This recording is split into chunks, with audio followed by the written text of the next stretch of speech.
Now at 6, Governor Eric Holcomb announces his plan to reopen the state of Indiana in stages, and it all begins Monday.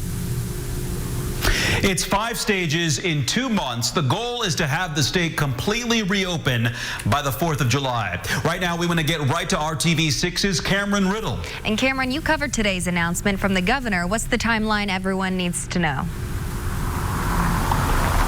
Well, Amanda, Mark, good evening. First thing they need to know is this is not going to happen overnight. The governor promised that this would be in stages, and now we know that's 5 stages ending in July 4th. So we're going to walk you through the stages right now. Of the 5 stages, Indiana has been in stage 1 since March. That's a near total lockdown. Starting on Monday, most of the state will move to stage 2, with the exception of Marion, Lake, and Cass counties, where the coronavirus cases are the highest. With that said, on March 4th, the restriction on social gathering loosens up, allowing gatherings to be as large as 25 people.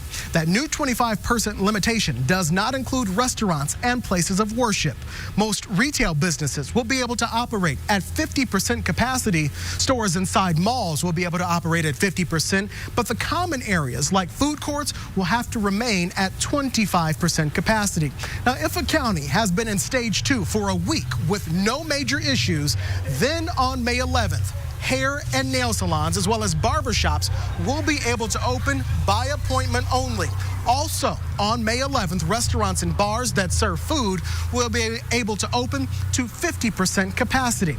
Then on May 24th, we hit stage 3. That allows Indiana gyms, fitness centers, playgrounds, tennis courts, and theaters to operate at half capacity. The maximum capacity for retail stores and malls will then be moved up from 50 to 75%. Now, that restriction on social gatherings will then also be eased from 25 people, allowing gatherings up to 100 people.